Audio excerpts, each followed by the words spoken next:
हरे कृष्णा कृष्ण कृष्ण हरे हरे, हरे रामो रामो रामो हरे हरे। तो सभी भक्तों का स्वागत है आज के भागवत कथा में। तो आज जैसे हमने चर्चा किया था कि हम जो है एकादशी के बारे में पहले शुरुआत करेंगे। तो आज का जो एकादशी है उसे वामन एकादशी करके भी बताया गया है और प्रश्व एकादशी करके भी इसका वर्णन किया गया है। तो ये जो एकादशी है ये इसका वर्णन ब्रह्म वैवर्त पुराण में आया गया है और इसमें बताया जाता है जो भी इस एकादशी का पालन करता है तो इस भौतिक जगत से बंधन से वो छूटता है और उसको मुक्ति की प्राप्ति होती है। तो देखिए ब्रह्म वैवर्त पुराण है। अब जैसे हम गीता में चर्चा कर रहे हैं, भागवत में चर्चा कर रहे हैं, अभी ये जो है अलग अलग पुराण हैं और इतिहास है और वेद है, सब जगह एक ही चीज स्पष्ट किया है कि जीवन का उद्देश्य क्या है, इस भौतिक जगत के जंजाल से निकल के मुक्ति प्राप्त करना। और जब हम यहाँ पे भी हैं तो हम अपने सभी पापों से, जो हमने पाप कार्य किए हैं उससे हमें मुक्त होना चाहिए। इसलिए इस एकादशी को जो है जयंती भी बोलते हैं क्योंकि वो हमारे सभी पापों से भी हमें मुक्त कर देता है। तो इसका वर्णन आता है कि इस एकादशी को जो है पहले यहाँ पे शुरुआत में लिखा है कि एक अश्वमेध यज्ञ का फल मिलता है जो इसको पालन करता है, और अंत में लिखा है कि कई हजार अश्वमेध यज्ञ का फल मिलता है जो इस एकादशी का पालन करता है। और यहाँ तक कि इससे कोई एकादशी उससे उत्तम नहीं है, ये सबसे उत्तम में मानी जाती है। और इसमें बताया गया है कि कैसे वामन एकादशी का वर्णन इसलिए हुआ है क्योंकि इस समय जो है बलि महाराज का भी उद्धार हुआ था, उनको भी कृपा दिया था। तो वो तो हमें कथा मालूम भी है और कल वामन द्वादशी पे हम थोड़ा वामन देव के कैसे उनका प्राकट्य हुआ और बलि महाराज ने कैसे पूरे जो है जगत पे विजय प्राप्त किया था वो सब चर्चा करेंगे। तो यहाँ पे बताया गया है कि इस एकादशी का पालन करते हुए हमें भगवान की पूजा करनी चाहिए और विशेष रूप से वामन देव की जो नाटे रूप में प्रकट हुए थे, जिनकी आंखें कमल के समान थी। और जब उनको हम पूजा करेंगे तो हमें समझना चाहिए कि उनके पूजा करने से हम ब्रह्मा विष्णु शिव और सबकी हम पूजा कर रहे हैं, क्योंकि उनको संतुष्ट करने में जो है सभी संतुष्ट हो जाते हैं। तो ये जो है एकादशी के बारे में युधिष्ठिर महाराज ने कृष्ण से पूछा था और कृष्ण भगवान इस एकादशी की महिमा बताते हुए पूरा वर्णन किए। तो भगवान जो है जब सोए थे विष्णु के रूप में तो वो दूसरी ओर जो है वो पलटे, मतलब जो है टेढ़े हुए, तो इसलिए इसको परिवर्तनी एकादशी भी बोलते हैं। वो आज ही के दिन जो है हुआ था ये भी। तो ये जनार्दन कृष्ण को पूछते हैं कि कि भगवान एक तरफ सोए थे फिर दूसरी ओर मुड़ गए, इसके बारे में आप बताएंगे और ये ऐसे कब हुआ था, क्यों हुआ था, और ये बलि महाराज का कैसे भगवान ने उद्धार किया था। और ये विशेष रूप से चतुर्मास्य के बीच में आता है और चतुर्मास्य महात्म्य में भी इसका वर्णन है भविष्य पुराण में। तो इसके बारे में आप कृपया करके बताइए। तो भगवान जो है वो संक्षेप में, कृष्ण भगवान अपनी ही लीला बताने वाले वामन देव के, तो हमें सब लीला मालूम है। तो वो जो है संक्षेप में कृष्ण भगवान उनको बताते हैं कि कैसे बलि महाराज ने सब जगह प्राप्त कर लिया था, विजय प्राप्त कर लिया था देवताओं से, और सारे देवता नम्रता से जो है भगवान विष्णु के पास आके जो है मांगने लगे कि कृपा दीज करिए हम पे। अभी इसमें से एक जरा महत्वपूर्ण विषय आ रहा है इसमें, जो मैं आपको इस एकादशी से थोड़ा बाहर ले जाके भागवत में से बता रहा हूँ। जब सारे देवतागण आके जो है विष्णु भगवान के पास बोलते हैं कि आप हमें कृपा करिए, हमारा घर, हमारा राज्य सब कुछ चला गया है। तो जब कृष्ण भगवान उनको जो जवाब देते हैं वो हम सबके लिए बहुत जरूरी है। वो बोलते हैं, वो बलि महाराज ने अपने गुरु शुक्राचार्य को प्रसन्न किया है जो एक ब्राह्मण है। तो कोई भी अगर ब्राह्मण को प्रसन्न करता है और ब्राह्मण या वैष्णव भक्त का आशीर्वाद ले लेता है, तो भगवान बोलते हैं मैं पूरा जगत का रचेता हूँ, मैं पूर्ण पुरुषोत्तम हूँ, जगन्नाथ हूँ, जनार्दन हूँ, लेकिन ऐसे ऐसे व्यक्ति का मैं कुछ नहीं कर सकता, क्योंकि अगर मेरे भक्त ने उसे आशीर्वाद दे दिया है तो मैं स्वयं भगवान होके भी मैं उसका कुछ नहीं बिगाड़ सकता, क्योंकि वो आशीर्वाद को मैं भी नहीं काट सकता, क्योंकि मैं अपने भक्तों को मेरे से भी उत्तम मानता हूँ। अहम भक्तो पराधीनो। तो एक चीज ध्यान रखिएगा, अगर आपको किसी वैष्णव का आशीर्वाद मिल गया, वो आशीर्वाद के बीच में भगवान भी हस्तक्षेप नहीं करते। तो देखिए, एक वैष्णव का आशीर्वाद देना कितना महत्वपूर्ण है, विशेष रूप से शुद्ध वैष्णव का, या दूसरे भी जो वैष्णव उनका आशीर्वाद ले लेंगे, तो वो आशीर्वाद एक बार मिल जाएगा आपको, उस आशीर्वाद के बाद भगवान भी चाहेंगे कि मैं इस जो है व्यक्ति का नुकसान करूं या इस व्यक्ति को हानि पहुंचाऊं, तो भगवान नहीं कर सकते, हमारे कर्मों को तो छोड़ दीजिए आप। तो देखिए ये कितनी महत्वपूर्ण बात आ रही है इस लीला में, कि अगर हम वैष्णव को प्रसन्न करते हैं, वैष्णव का आशीर्वाद ले लेते हैं, तो भगवान स्वयं भी जो है बीच में नहीं आते, भगवान स्वयं भी कुछ नहीं कर पाते हैं। तो यही चीज वामन देव विष्णु भगवान बोलते हैं कि अभी उनपे आशीर्वाद है शुक्राचार्य का, मैं भी कुछ नहीं कर सकता, हाँ, लेकिन मैं ऐसे कार्य करूंगा जिससे वही उनके जो गुरु हैं शुक्राचार्य, उनको आशीर्वाद की जगह श्राप देंगे, तब जाके मैं आपका पूरा आपका जो राज्य है वो मैं आपको लौटा पाऊंगा, और मैं उसके लिए वामन का रूप धारण करूंगा। तो भगवान फिर कार्य करते हैं, वामन के रूप में आते हैं, 3 कदम मांगते हैं, वो सब हमें मालूम है। और बताया जाता है कि जैसे ही उनको वर मिल जाता है तो अपना रूप विस्तार करते हैं, त्रिविक्रम का रूप धारण करते हैं, सिर्फ अपने एक पैर में धरती को पूरा जो है नाप लेते हैं, और फिर बोलते हैं उनके झांगे से भूवर लोक, फिर उनके कमर से स्वर्ग लोक, उनके पेट से महर लोक, छाती से जन लोक, गले से तप लोक, और सर से सत्य लोक, ऐसे करके सारे लोकों का वो जो है प्राप्त कर लेते हैं। उसमें सूर्य चंद्र जितने भी हैं सारे के सारे आ जाते हैं। और फिर जो है बलि महाराज को बोलते हैं तो मेरे 2 कदम हो गए, तीसरा कदम कहाँ है? और उसी कदम में जो है वो पूरा इस भौतिक जगत का जो ब्रह्मांड है उसको भेदते हैं, और उसमें से जो आध्यात्मिक जगत का श्वेत गंगा है वो पृथ्वी पे वो पहले इधर आती है ऊंचे लोकों में, और फिर वहां से जो है पृथ्वी पे आती है। तो ये पूरी लीला, गंगा का आगमन भी इस लीला से संबंधित है। तो यहाँ पे बताया गया है कि अगर कोई भी इस एकादशी को पालन करता है तो उसे जो है सब तरह की आनंद इस जगत में मिलता है, और फिर जीवन के अंत में वो भगवत धाम भी प्राप्त करता है। तो जैसे बोलते हैं कि अगर कोई जो है इस कथा सुनता है, सिर्फ श्रवण भी करता है, तो उसको भक्ति प्राप्त होती है। और कई लोग जो भक्ति से संबंधित नहीं है लेकिन फिर भी ये कथा सुनेंगे तो सीधे इस जीवन के बाद देवलोक पहुंच सकते हैं, और एक चंद्रमा के समान स्वयं जो है उज्ज्वलित हो सकते हैं। इतना शक्तिशाली है ये एकादशी। और यहाँ पे बताया गया है अंत में कि 1000 अश्वमेध यज्ञ का फल प्राप्त होता है। तो जो भी एकादशी है हमें मालूम है उसमें बहुत सारे फल हैं, बहुत सारा जो है हमें कृपा मिलेगा। तो हमें एक कार्य करना चाहिए, हर एकादशी पे जितना हो सके हमें भगवान को ध्यान करना चाहिए, भगवान को जप करना चाहिए भगवान का। तो प्रभुपाद भी इसके बारे में वर्णन करेंगे आज के हम तात्पर्य जब पढ़ेंगे। तो ये हमारा जो है हर एकादशी का उद्देश्य होना चाहिए कि ज्यादा से ज्यादा भक्ति करें। तो भक्ति सिद्धांत ठाकुर बताते थे कि कई भक्तगण एकादशी के दिन पूरी तरह से फास्टिंग करते थे, निर्जल, और बोलते थे कि नहीं मैं बहुत मुझ में कमजोरी आ रही है इसलिए मैं सो रहा हूँ।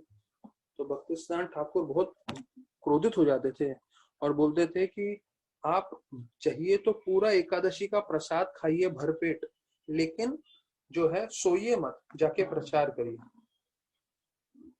तो भक्ति सिद्धांत ठाकुर ने जो है स्पष्ट बता दिया एकादशी के दिन में हमारा उद्देश्य यही नहीं होना चाहिए कि फास्टिंग करके हम सो जाए। हाँ, फास्टिंग करके आप पूरा दिन प्रचार करो तो बहुत अच्छी बात है, अगर वो नहीं कर सकते तो प्रसाद पाके जो है प्रचार कार्य में लगी, तो वो पूरा वर्णन किया गया है। तो कल हमने जो है 4 श्लोक तक देखा था, यम नियम, उसमें सब कई चीजें बताया गया था कि कैसे हमें कम भोजन लेना चाहिए, और भोजन लेने की प्रक्रिया बताई गई थी, और तप क्या है वो बताया था, सत्य क्या है, और स्वाध्याय अभ्यासनम, स्वाध्याय शास्त्र पढ़ना जो तपस्या होती है थोड़ी बहुत, लेकिन वो भी करना चाहिए हमें, तो ये नित्य रूप से करना चाहिए। अभी हम भागवत चर्चा कर रहे हैं, पर देखिए प्रभुपाद जो हमारे आचार्य हैं, जिन्होंने पूरे विश्व भर में इस्कॉन की स्थापना की, उन्होंने विश्व भर में एक स्टैंडर्ड प्रोसेस रखा कि रोज सुबह को जो है भागवतम क्लास होना चाहिए। आप देखिए इस्कॉन में जितने भी 500 से करीब अभी सेंटर्स हैं वर्ल्ड वाइड, हर जगह रोज सुबह को भागवतम कथा होता है। तो ये भागवतम कथा मैंने पहले बताया हुआ है एक भोजन खाने के बराबर। तो कभी कभी भोजन स्वादिष्ट होता है, कभी कभी बहुत अच्छा अलग अलग व्यंजन बनाते हैं, कभी फेस्टिवल होता है, तो कभी कभी एकदम सिंपल खिचड़ी रहेगा, चावल दाल रहेगा, लेकिन भोजन खाना जरूरी है। क्यों? भोजन खाएंगे तो ऊर्जा मिलेगी, शक्ति मिलेगी। तो उसी प्रकार से एक भक्त को समझना चाहिए कि ये जो भागवतम है वो नित्य रूप से करना जरूरी है, तो ये हमें आध्यात्मिक ऊर्जा देगा। तो ये प्रभुपाद ने स्थापना की और पूरे वर्ल्ड भर में ये भागवतम उन्होंने पाठ शुरुआत करा दी। तो ये मुख्य चीज है कि कोई हमें प्रवचन बहुत आनंद देगा, कोई प्रवचन में हमें लगेगा अरे इसमें ऐसा कोई बहुत बढ़िया बात नहीं बताई, ये तो सब मुझे मालूम ही था, लेकिन हमें समझना चाहिए कि रोज नित्य रूप से सुनना अति आवश्यक है भक्तों के संग में, तो वो शुद्धिकरण करता है और हमें जो है भक्ति के मार्ग में टिकाए रखता है। तो कल हमने अंत किया, जो हमने कई बार सुना है, गुरु साधु शास्त्र जो बताते हैं वो हमें कार्य करना चाहिए।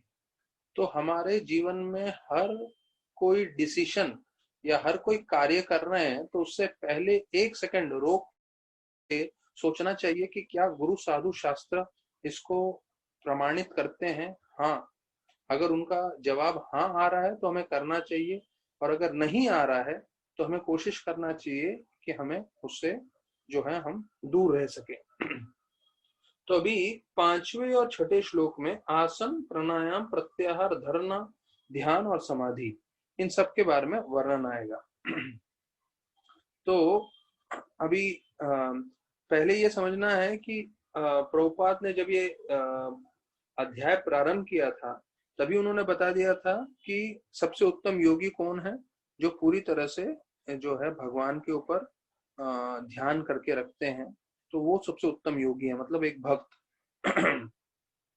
तो इसलिए जो है इसका वर्णन शुरुआत में ही आ गया था, पर अब ये जो पूरा अष्टांग योगा का वर्णन है वो हम पूरा देख लेते हैं। 5वें श्लोक में आसन, प्राणायाम और प्रत्याहार, उसके बारे में बताया गया है कैसे हमें बैठना है, और फिर कैसे हमें जो श्वास लेते हैं प्राणायाम उसको वश में करना है, और इंद्रियों को वश में करना है कि भौतिक चीजों से आकर्षित ना हो, और अपने मन को जो है अपने हृदय पे ध्यान करना है, इसे प्रत्याहार बोलते हैं। तो ये 5वां श्लोक है जिसमें इतना वर्णन किया गया है। और 6ठे श्लोक में फिर बताया गया है कि जो अलग अलग चक्र हैं उस पर ध्यान देना चाहिए, और फिर जो है हमें वैकुंठ की लीलाएं उसका श्रवण करना चाहिए, उस पर ध्यान देना चाहिए। तो ये करते हुए जो है हमारा मन पूरी तरह से भगवान पे केंद्रित करना चाहिए, उसे समाधि बोलते हैं। तो ये जो है षड चक्र जो हमने सुना होगा, षड चक्र योग, तो षड चक्र क्या है उसके बारे में प्रभुपाद बता रहे हैं। तो हमारे लिए लागू नहीं है, पर जानकारी के लिए प्रभुपाद दे रहे हैं, वो हम भी सुन लेते हैं एक बार, तो कम से कम ऐसा होगा कि हमने षड चक्र योगा क्या है सुन लिया है, तो पालन नहीं करना है। तो यहाँ पे बताते हैं 6 चक्र होते हैं शरीर में। पहला चक्र होता है पेट में, दूसरा चक्र होता है हृदय के पास, तीसरा चक्र होता है हमारे लंग्स, फेफड़ों में, चौथा होता है हमारे गले में, पांचवा हमारे आईब्रोज में, मतलब जो भवें हैं उधर, और छठा हमारे ब्रेन में, हमारे जो ऊपर मस्तिष्क में। तो ये षट चक्र के 6 जगह हैं। अच्छा, इसको जागृत करते हैं, ये करते हैं। मैं पर्सनली एक डिवोटी को जानता हूँ जो इस्कॉन में आने से पहले षट चक्र करता था और कोशिश करता था इसको जागृत करने का, और उसने गलत तरह से जागृत कर दिया। गलत तरीके से मतलब कुछ तो उसमें चूकी हो गई, तो उसका आजीवन काल के लिए जो है तबीयत खराब हो गई है, आजीवन काल के लिए। तो इसको आप लोग इतना आसान मत समझिए कि ये योग पद्धति में षट चक्र योग है, अगर इसमें जरा सा मिस्टेक हो जाए तो लाइफ लॉन्ग आपका तबियत खराब हो जाएगा, और कोई डॉक्टर एलोपैथी बोलिए आयुर्वेदा बोलिए उसको ठीक नहीं कर सकता, क्योंकि ये षट चक्र है। इसका एक बार जागृत कर दिया तो इसको वश में करना जो इसमें पंडित है उसी को मालूम रहता है। तो प्रभुपाद इसका अंतिम में बता रहे हैं, क्योंकि देखिए आसन से समाधि तक पहुंच गए, तो प्रभुपाद बोलते हैं हमारे लिए समाधि मतलब क्या, भगवान पे ध्यान देना। तो बोलते हैं जब हम भागवत खोल के सुनते हैं प्रहलाद महाराज, ध्रुव महाराज, अम्बरीश महाराज की सब कथाएं, तो इसका मतलब क्या है, हम अपना मन पूरे भगवान की लीलाओं में श्रवण कर रहे हैं, तो ये हमारे लिए समाधि है। तो हमें कोई दूसरा ये सब करने की आवश्यकता नहीं है, सिर्फ हरि कथा सुनते रहिए, ये समाधि है। लेकिन चाहिए ये कि हम ध्यान पूर्वक सुने।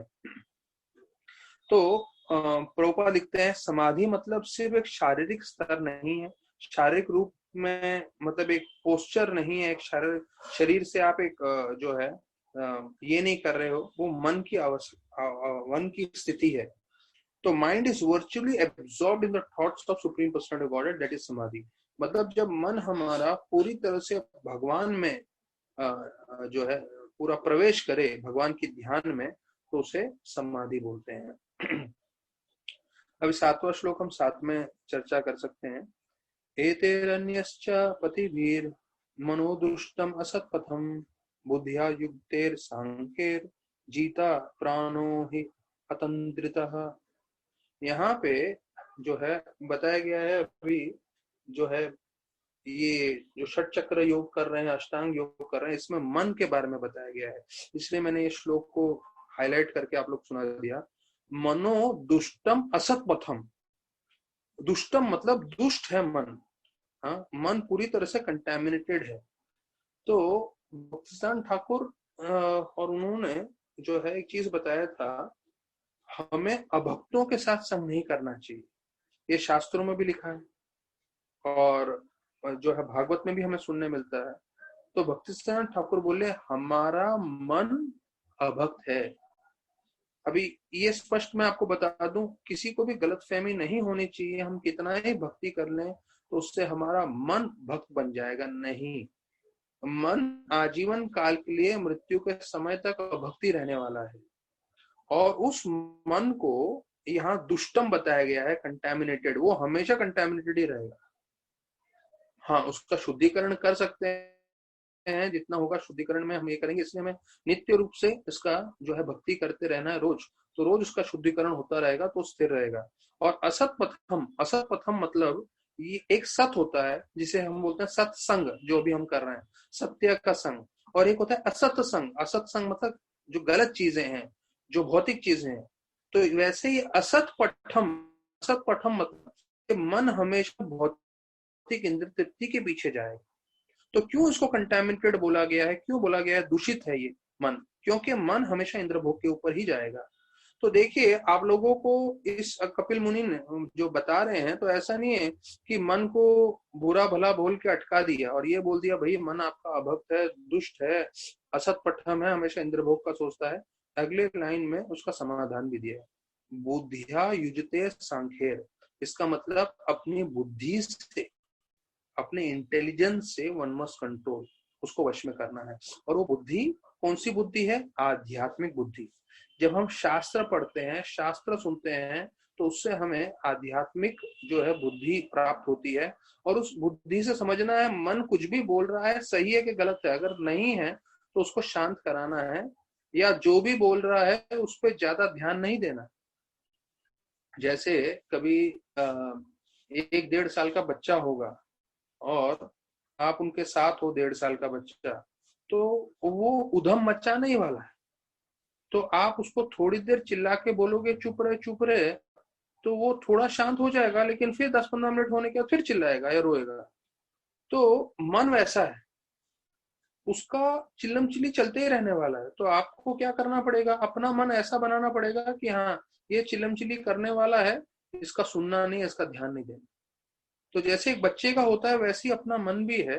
तो वो हमेशा आपको जो है इंद्र भोग के बारे में बताएगा, क्योंकि उसका जिस तरह से उसका स्वरूप है, जैसे जीव स्वरूप है कृष्ण के दास, तो हमारा जीव का स्वरूप क्या है, भगवान का दास होना। तो मन का स्वरूप क्या बोल रहे हैं कपिल मुनि यहाँ पे, दुष्टम असत पठम, अर्थात ये दुष्ट है, जो है इंद्र भोग में ही हमेशा सोचने वाला है। तो ये हमारा जीवन के अंत तक ये ऐसे ही करता रहेगा। तो हमें इसे सहन करते हुए लेके चलना है।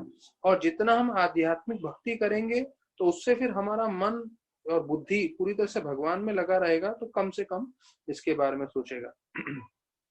प्रभुपाद लिख रहे हैं कि the essential point is that the mind which is contaminated by material attraction has to be bridled and concentrated on the supreme personality of Godhead। अर्थात इसका सार ये बोल रहे हैं कि मन जो भले ही बिल्कुल भौतिक इच्छाओं से भरा हुआ है, उसको वश में लेते हुए जो है भगवान के ऊपर ध्यान करना है, जो हम जपा में करते हैं, भागवत में करते हैं और सेवा के रूप में कर सकते हैं। तो अभी जो है 8वें श्लोक में जो है आसन जब करते हैं तो उसके लिए क्या क्या लगता है उसका वर्णन किया है। मन को वश में करना है, बैठने का क्या तरीका है उसके बारे में बताया गया है। फिर ये हम लोग के लिए इतना लागू नहीं है, पर फिर भी जो श्लोकों में है वो मैं बताता हूँ।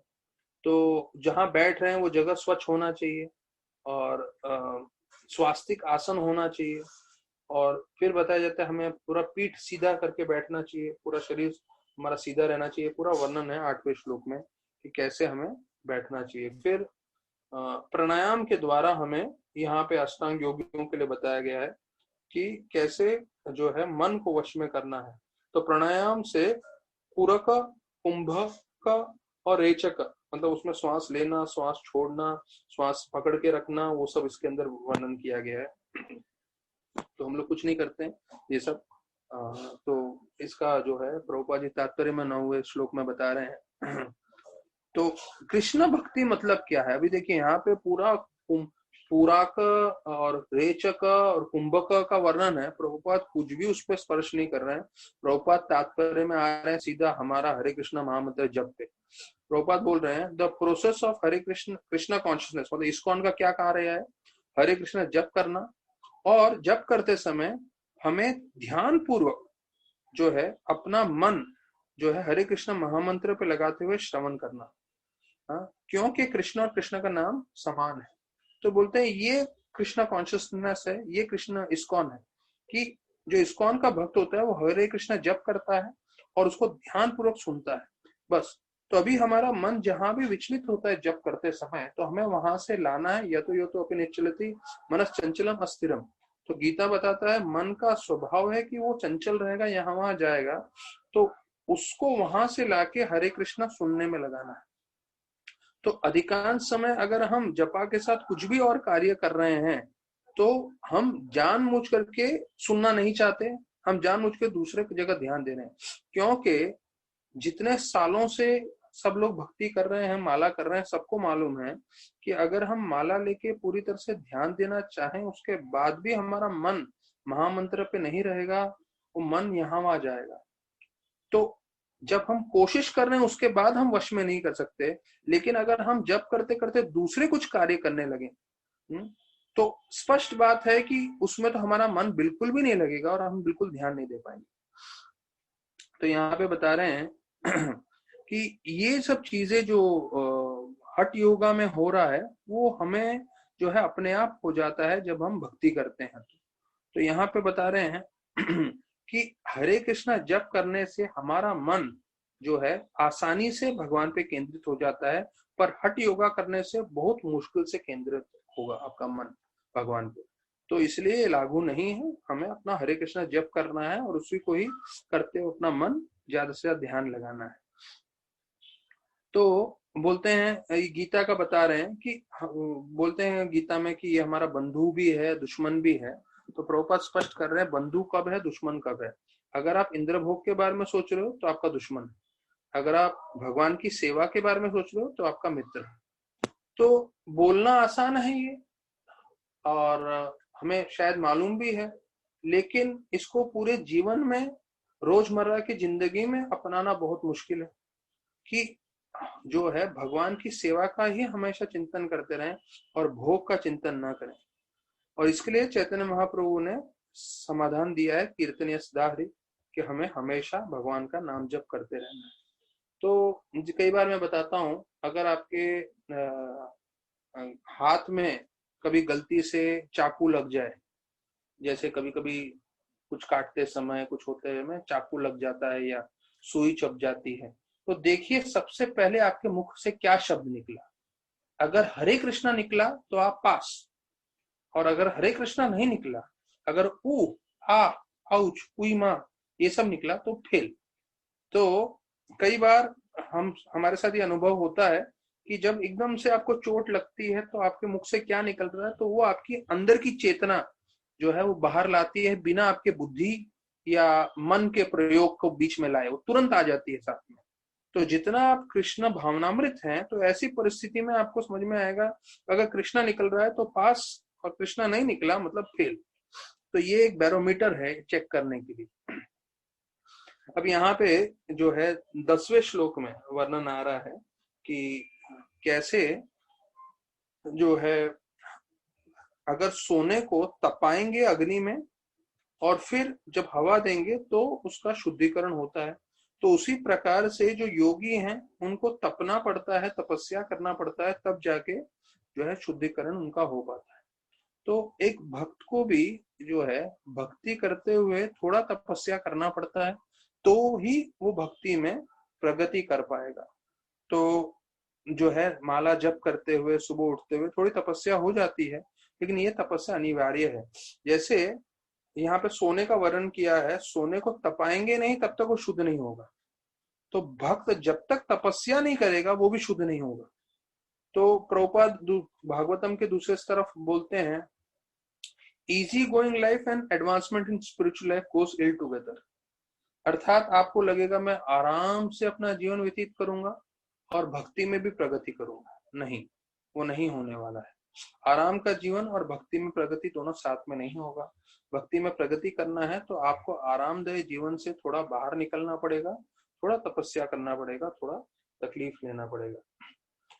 तो प्राणायाम, धरना, प्रत्याहार और ध्यान का क्या असर होता है, ये 11वें श्लोक में बताया गया है। शरीर में जो दोष है उसका नष्ट होते हैं, पाप नष्ट होते हैं, और भौतिक आसक्ति इंद्र भोग के प्रति है वो नष्ट होते हैं, और तीनों गुणों के प्रभाव से हम मुक्त होते हैं। ये प्रत्याहार, प्राणायाम और ध्यान और धरना वो सब के लिए है, तो वापस से हमारे लिए लागू नहीं है, लेकिन क्योंकि श्लोक का हम क्रमांक कर रहे हैं तो यहाँ पे पूरा वर्णन कर रहे हैं।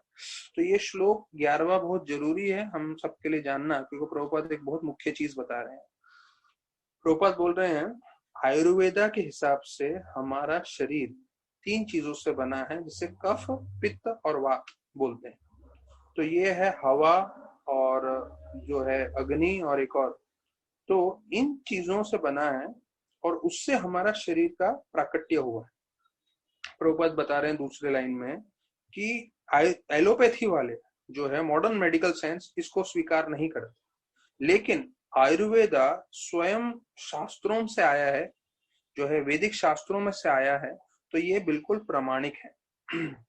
तो आयुर्वेदिक ट्रीटमेंट में बताया जाता है कि कोई भी बीमारी का कारण क्या है, ये 3 चीजों में कफ, वात, पित्त, कफ, पित्त, वायु और वात जो बोलते हैं, उसमें जो है इम्बैलेंस हो जाता है, उसमें जो है दोष आ जाते हैं तीनों का मिक्स इसमें, तो इसलिए हमारा तबीयत खराब होता है।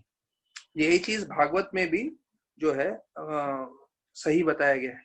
अब ध्यान रखिए, जो प्रभुपाद जब बोल रहे हैं तो उनके पास सामने 15 कमेंट्री था जो अलग अलग आचार्यों ने दिए हैं। भक्ति सिद्धांत ठाकुर का आचार्य था, कमेंट्री था, विश्वनाथ चक्रवर्ती ठाकुर का था, रूप गोस्वामी का था, फिर जीव गोस्वामी का था, और दूसरे बहुत सारे श्रीधर स्वामी का था।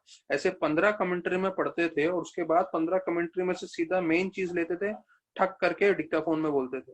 तो ये समझिए कि प्रभुपाद ने जो बताया सब प्रामाणिक है, इसमें एक भी आगे पीछे नहीं है।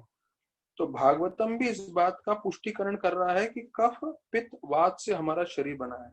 अभी हमारे लिए जो सबसे महत्वपूर्ण है, ऐसे नहीं है कि मुझे आप लोग को जो आयुर्वेदा में ले जाना था इसलिए मैं बता रहा हूँ, बोलते हैं जो प्राणायाम है या जो श्वास लेने की प्रतिक्रिया है, उससे ये तीनों चीज जो है वो बैलेंस हो सकते हैं।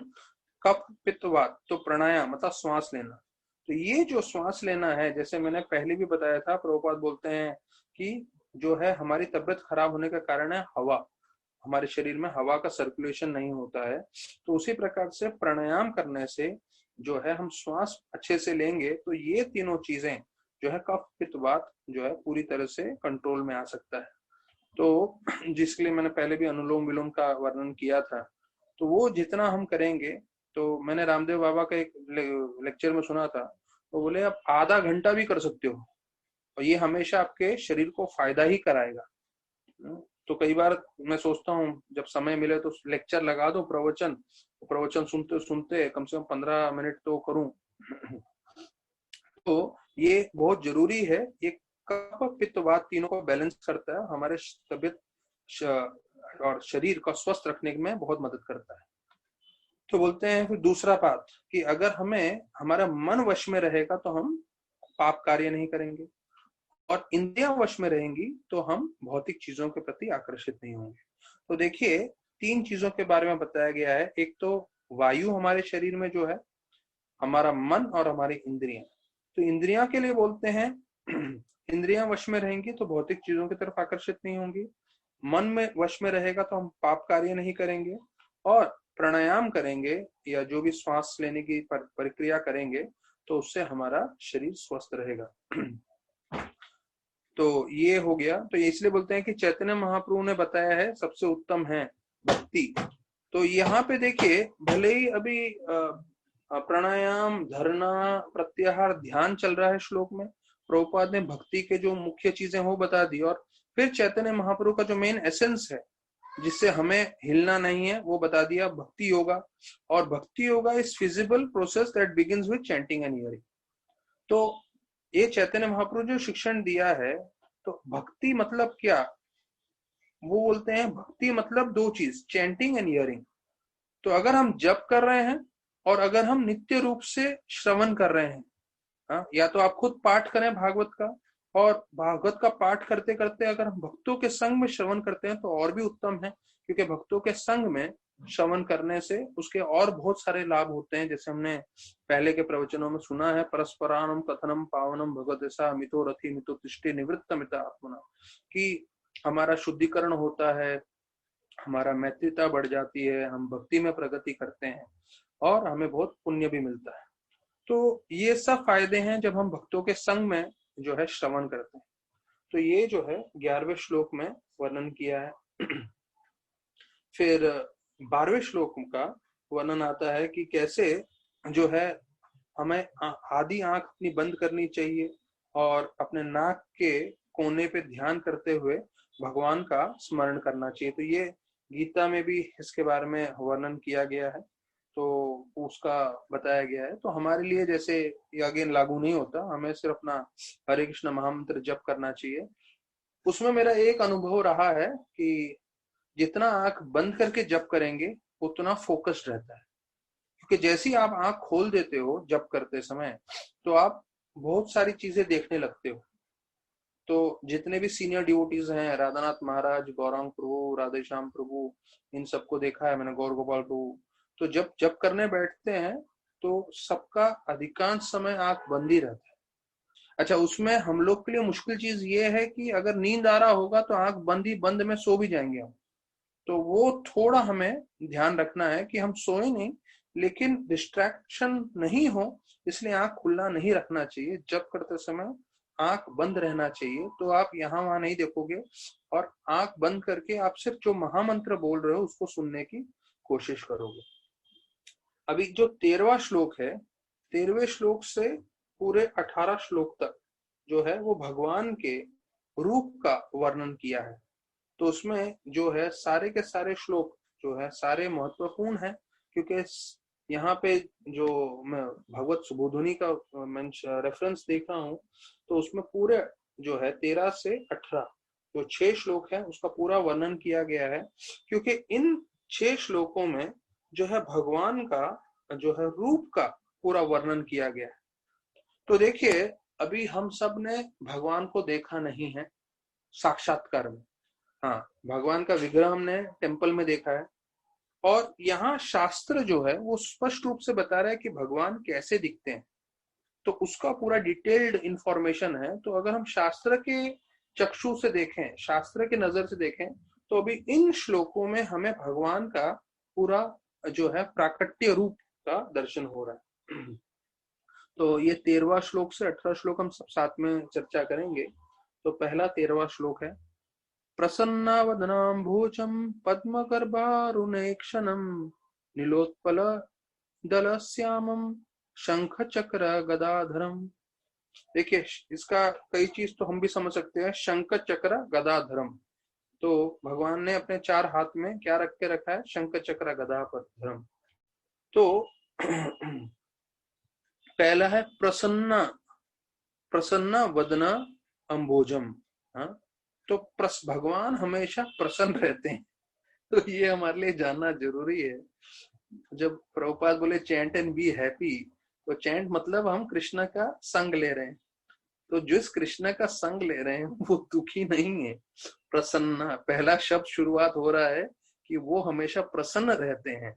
वो स्ट्रेस में, टेंशन में नहीं रहते। उनको जो है लाइट का बिल नहीं भरना है, उनको पैसे नहीं कमाने हैं, उनको फ्लैट नहीं लेना है, उनको परिवार का पोषण करने का टेंशन नहीं है। वो आध्यात्मिक हैं, इसलिए पहला शब्द आ रहा है प्रसन्न। अभी हम 18 श्लोक तक पूरे भगवान के शारीरिक रूप का वर्णन करने वाले हैं, और शुरुआत हो रहा है, कपिल मुनि बता रहे हैं पहला चीज प्रसन्ना वदना अंबुजम, कमल के समान है, और वो हमेशा आनंदित रहते हैं, प्रसन्न रहते हैं। हाँ? तो देखिए, आप जिसका संग करोगे आप वैसे बन जाओगे। तो अधिकांश समय हम भौतिक चीजों का संग करना चाहते हैं, पर यहाँ पे स्पष्ट किया है कि आप भगवान का संग करोगे तो प्रसन्न है। हाँ? तो उनके साथ रह के आप भी प्रसन्न हो जाओ। तो कम से कम हम जो है पूरी कोशिश करते हैं, भले हम में अनर्थ है, हम कोई शुद्ध नहीं है, पर शुद्धिकरण के लिए हम मेहनत कर रहे हैं। जैसे ये एक अस्पताल के जैसा है इस्कॉन। तो अस्पताल में जो भी एडमिट होता है, वो क्यों एडमिट होता है? क्योंकि उसको बीमारी से ठीक होना है, और समय लगता है बीमारी से ठीक होने की। और ये तो हमारे जन्मों जन्मों की बीमारी है, भोग करने की इच्छा। तो ऐसा नहीं है कि 1 साल में आप बोलोगे यार इस्कॉन में आ गया, 1 साल भक्ति की, मेरे सारे अनर्थ दूर हो गए। नहीं भाई, 30-40 साल मेहनत करने के बाद ही मालूम चलेगा, अरे भैया पहाड़ जैसा अनर्थ है हमारा।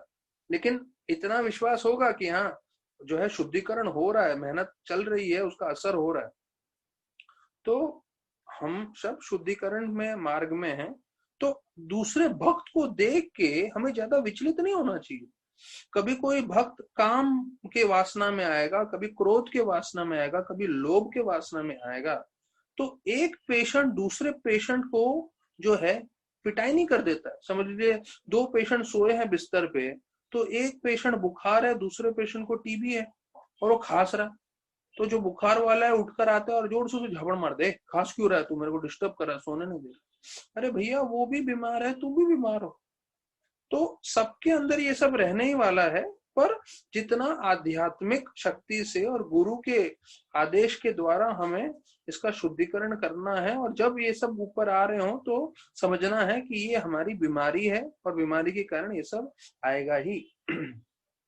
तो पहला बताया प्रसन्न, फिर दूसरा बताया है कि उनकी जो आंखें हैं वो भी कमल के समान है।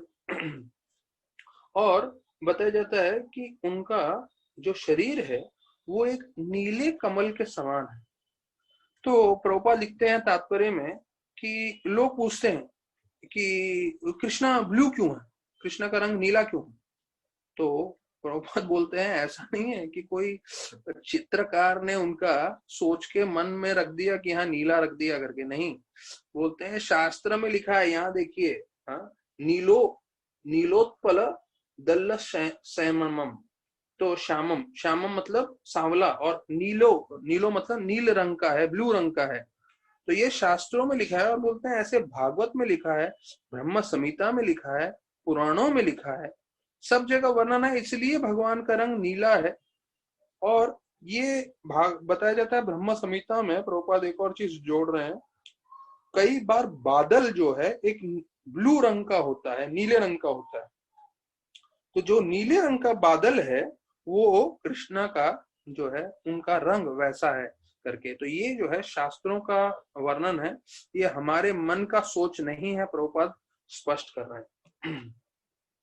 तो ये बहुत बढ़िया श्लोक है। अगर कई लोगों को जिनको श्लोक कंठस्थ करने में रुचि है तो 13 से 18 श्लोक अध्याय 28 पूरा कंठस्थ कर सकते हैं, क्योंकि इसमें कृष्ण का पूरा जो है वर्णन किया गया है। अभी 14वां श्लोक, हाँ?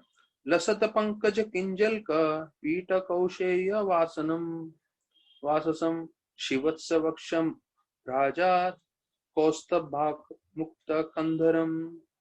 तो देखिए अभी जो दूसरे श्लोक में है इसमें भी हमने काफी चीज सुना हुआ है, शिवत्स, कौस्तभ मणि, ये सब भगवान के इस पे रहता है। तो शिवत्स बताया गया है, उनके छाती पे एक सफेद बाल का गुच्छा है जिसे शिवत्स बोलते हैं। और कौस्तुभ मतलब कौस्तुभ मणि। तो जिन भक्तों को वैकुंठ में मुक्ति मिलती है और जिनको सारूप्य मुक्ति मिलती है, अर्थात उनको वही रूप मिलता है जैसे विष्णु भगवान का। तो कई बार हम चित्रों में भी देखते हैं, प्रभुपाद के शिष्यों ने जो बनाया है, वो जितने भी वैकुंठवासी है सब विष्णु के समान दिखते हैं, सबके 4 हाथ हैं, सबके मुकुट हैं, सब विष्णु समान दिखते हैं। प्रभुपाद बोलते हैं कि उनमें और साक्षात विष्णु में ये 2 चीज नहीं रहता है, क्या? शिवत्स का निशान और कस्तूभ मणि। तो ये 2 चीज बाकी चीजों से विष्णु भगवान को अलग करते हैं। तो यहाँ बताया गया है कि उनका जो कपड़ा है वो बिल्कुल पीले रंग का है और वो एक कमल के समान खूबसूरत है। और ये जो है 2 चीजों के बारे में उनका वर्णन किया गया है। फिर 15वां श्लोक, मत्तद्विपे कलाया परित्तम वन मालया परध्याय हरावल्या किरीटांगा द नूपुरम। अब इसमें जो है विशेष रूप से फूलों के जो माला भगवान पहनते हैं उसका वर्णन किया है। तो बोलते हैं जो जंगल के फूलों की माला जो भगवान पहनते हैं उसके पास हमेशा मधुमक्खी भिन बनाते रहते हैं। तो अभी ये जरा हमें ध्यान से समझना है। और फिर बोलते हैं कि उन्होंने पर्ल नेकलेस और ब्रेसलेट्स पहने हुए, एंकलेट्स पहने, मतलब हाथ में और पैर में जो है अलग अलग गहने पहने हैं भगवान ने, उसका वर्णन किया गया है। तो उन्होंने मुकुट पहना हुआ है सर पे।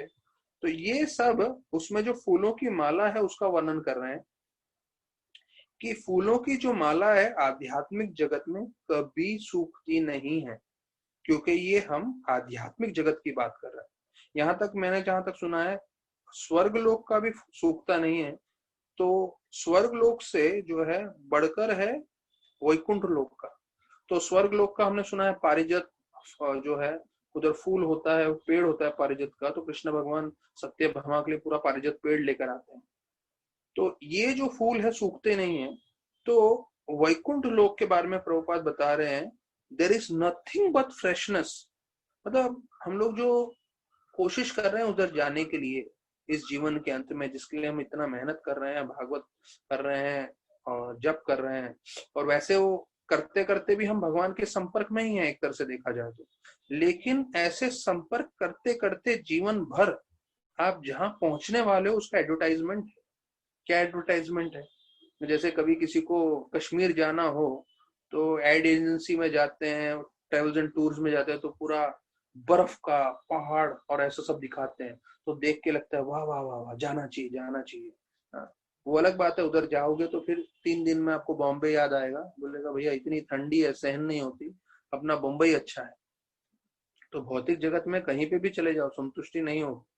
आ ब्रह्मा भुआर लोका, देखने में सब आकर्षित लगेगा, संतुष्टि कहीं पे नहीं है, सिर्फ भक्ति में संतुष्टि है।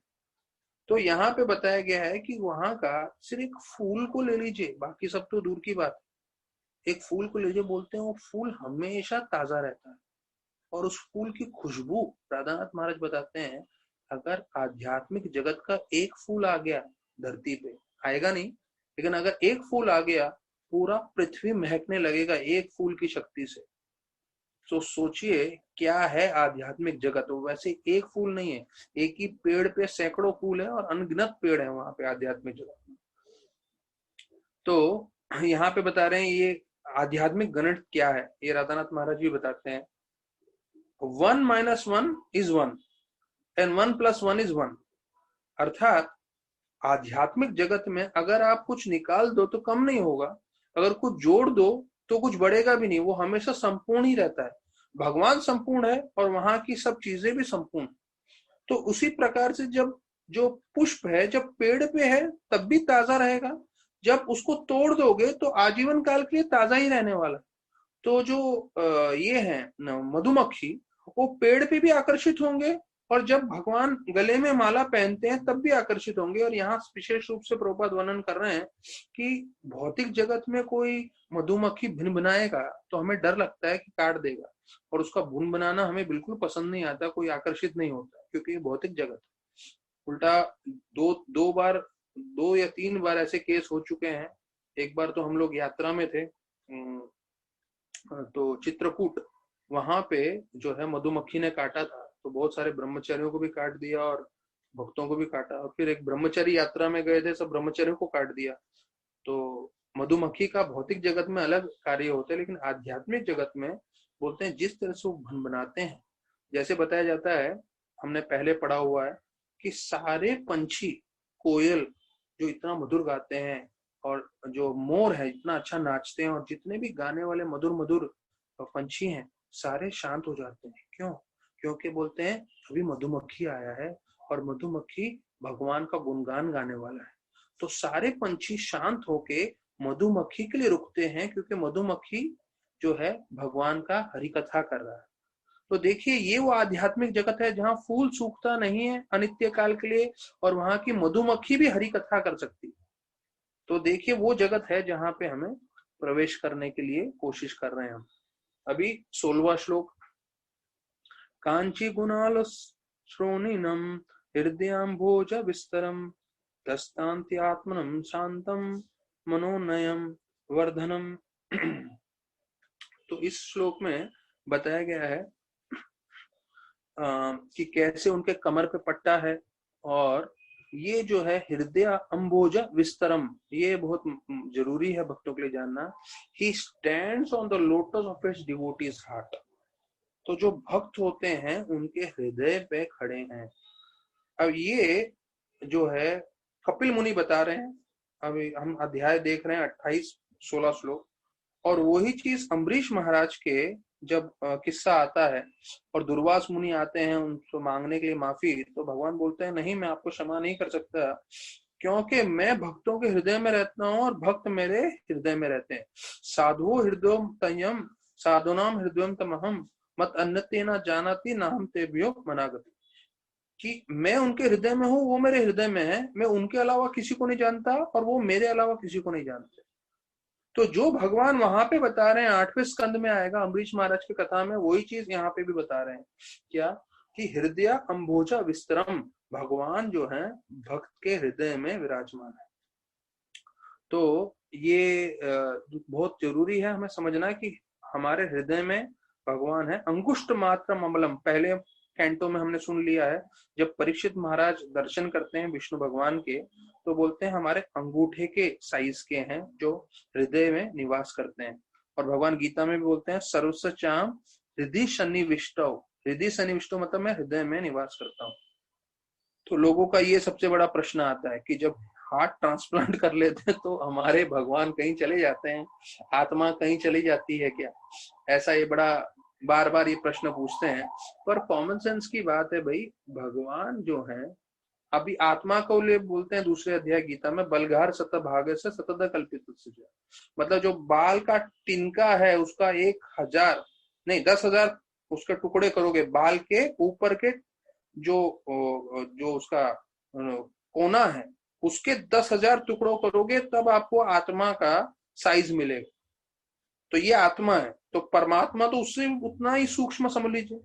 तो वो हार्ट ट्रांसप्लांट में ऐसा नहीं है, कोई चीज नहीं है मूंगफली के दाने के जैसा यहां से वहां चला गया, वो वहीं पे रहता है, सिर्फ हार्ट ट्रांसप्लांट होता रहता है। वो हार्ट बोले तो एक भौतिक चीज है और आत्मा परमात्मा सूक्ष्म चीज है। जैसे एक रोशनी का प्रकाश, अगर हार्ट ट्रांसप्लांट करते समय अगर तो रोशनी की प्रकाश आ रही है तो प्रकाश कहीं नहीं जाएगी, प्रकाश वहीं रहेगी। आप हार्ट ट्रांसप्लांट करके दूसरा हार्ट डाल दीजिए, चलेगा, और वो रोशनी वैसी रहती है। तो ये तो सिर्फ भौतिक रोशनी की बात है, पर आत्मा और परमात्मा उतने सूक्ष्म है। तो ये जो है उसमें वर्णन किया है। और बोलते हैं उनका जो वो देखते हैं दर्शयान इत्यम शांतम, कि जब वो मोस्ट चार्मिंग लुक, उनका जो दर्शन है बहुत ही जो है आकर्षित कर देता है। और बताया जाता है जब भी कोई भक्त उनको देखता है तो उनकी आंखें और उनका मन और हृदय सब संतुष्ट हो जाता है। तो यहाँ लिखा है मनो नयन वर्धनम, तो हमारा मन, हमारी आंखें और हमारा हृदय पूरी तरह से संतुष्ट हो जाएगा। हम जब भगवान का दर्शन करेंगे या जब भगवान का श्रवण करेंगे या भगवान के साथ किसी तरह से भी संपर्क में आ जाएंगे, क्योंकि ये भागवत के श्लोक हैं।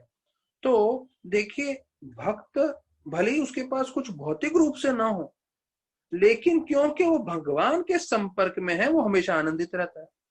और कई लोगों के पास पूरा दुनिया भर का धन संपत्ति होने के बाद भी क्योंकि वो भगवान के संपर्क में नहीं है, वो आनंदित नहीं होगा। क्यों? क्योंकि भागवत का श्लोक बताता है कि मनोनयन वर्धनम, ये सब हमारा मन और जो है आंखें और हृदय संतुष्ट कब होगा? जब हम भगवान के संपर्क में रहेंगे। तो प्रभुपाद तात्पर्य में बोल रहे हैं, बहुत जरूरी है, हमारी हमेशा इच्छा रहती है कि हम खूबसूरत चीजें देखें, खूबसूरत नजारा देखें, खूबसूरत लोग को देखें। जब फिल्म एक्टर एक्ट्रेसेस कभी निकल जाते हैं तो ऐसे हजारों की संख्या में भीड़ हो जाती है। यहाँ जूहू पे अमिताभ बच्चन का जहाँ घर है, वहां पे शाम को कितने ही लोग जो है, जैसे हम लोग बोलते हैं ना भगवान का दर्शन होता है तो कैसे लोग रुके रहते हैं, तो वैसे कितने ही लोग रुके रहते हैं शाम का एक टाइम पे। अगर अमिताभ बच्चन जी बाहर निकलेंगे, हाथ दिखाएंगे, तो सब लोग बोलेंगे हाँ उनका दर्शन हो गया। तो दर्शन से भगवान का होता है, पर हमारी आंखें जो हैं ऐसे बहुत सारी खूबसूरत चीजों को देखने के लिए हमेशा उत्तेजित रहती है। तो यहाँ पे वर्णन किया है, प्रभुपाद बोल रहे हैं, वो कभी भी संतुष्ट नहीं होने वाला है। आप कितनी ही खूबसूरत चीजों को देख लें या आप खूबसूरत से खूबसूरत जगह चले जाएं पृथ्वी पे और देखते रहिए उनको, लेकिन वो कभी संतुष्ट नहीं होगा। क्यों नहीं संतुष्ट होगा? क्योंकि वो भगवान की सिर्फ शक्ति है। लेकिन अगर आप भगवान को देखोगे तब आप पूरी तरह से संतुष्ट हो जाओगे और फिर आपको भौतिक जगत के कोई भी चीज में रुचि नहीं होगी। We feel in the material world are ever unsatisfied। तो बोलते हैं उसका कारण क्या है? दूसरा, हम क्यों संतुष्ट नहीं होते? क्योंकि हमारा मन जो है पूरी तरह से कलमश से भरा हुआ है, पूरी तरह से भौतिक आकर्षण, भौतिक चीजों से भरा हुआ है। तो इसलिए हम उसमें संतुष्ट नहीं हो सकते। तो अभी फिर ये जो दो श्लोक हैं 17 और 18 जो है, तो ठीक है उस साथ में ले ही लेते हैं अभी। तो 17वां श्लोक, अपचिय दर्शनम शाश्वत सर्वलोका नमस्कृतम शांतम व्यवसी कैशोरे पृतुंगा अनुग्रह कातरम। तो अभी इसमें बताया गया है कि वो हमेशा ही सुंदर रहते हैं, एटर्नली वेरी ब्यूटीफुल। ये भगवान का एक और गुण बताया गया है। तो इसके बारे में प्रभुपाद भी लिखते हैं ब्रह्म संहिता में, और उसका श्लोक का वर्णन करते हुए बोलते हैं, अद्वैतम अच्युतम अनादि अनंत रूपम आद्यम पुराण पुरुषम नवयौवनम च।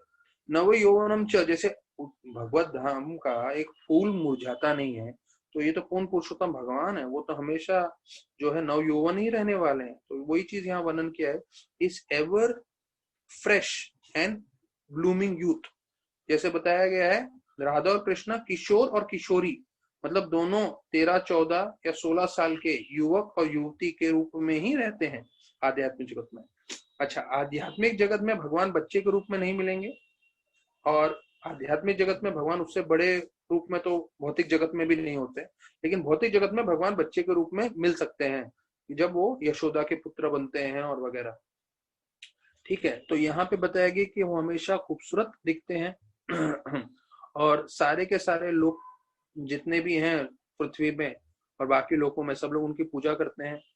और वो हमेशा, ये अंतिम का बहुत जरूरी है, भृत्य अनुग्रह कातरम, इसका मतलब है वो हमेशा आशीर्वाद देने के लिए तैयार रहते हैं अपने भक्तों के लिए। He is very always eager to bestow his blessings upon his devotees. तो देखिए, ये एक भगवान का गुण है कि जो भी उनके संपर्क में आ जाएगा, जो भी भक्त बन जाएगा, भगवान जो है भर भर के आशीर्वाद देने के लिए तैयार है। ये किसकी बात कर रहे हैं? ये कृष्ण भगवान की वर्णन कर रहे हैं। कृष्ण भगवान का सौंदर्य, विष्णु भगवान का सौंदर्य, उसके बारे में बोल रहे हैं। कृष्ण नहीं, ये विष्णु है, क्योंकि शंख चक्र गदा धारम है, तो ये कृष्ण नहीं है, विष्णु है। तो विष्णु भगवान के बारे में बोल रहे हैं कि वो भर के आशीर्वाद देने के लिए तैयार है। विष्णु से ज्यादा कृपालु है कृष्ण, कृष्ण से ज्यादा कृपालु है चैतन्य महाप्रभु, चैतन्य महाप्रभु से ज्यादा कृपालु है नित्यानंद प्रभु। तो सचिनंदन महाराज बोल रहे हैं कि वो अपने एक अंकल के पास जाते थे रात को पैसा मांगने के लिए। तो सचिनंदन महाराज बता रहे थे वो रात को क्यों जाते थे, क्योंकि रात को उनके अंकल हमेशा शराब पिए रहते थे। तो शराब पीने के नशे में उनको मालूम नहीं चलता था कितना नोट दे रहे हैं। तो उनको देना होता था 10 का नोट, पर उसके बदले में देते थे 100 का नोट या 500 का नोट। तो इसलिए सचिनंदन महाराज बोलते हैं, जब मैं बच्चा था तो मैं हमेशा उनके पास जाता था रात को, दिन में नहीं। तो 10 की जगह मेरे को 100 मिलता था, 500 मिलता था, क्योंकि वो नशे में उसको मालूम नहीं चलता क्या दे रहे हैं।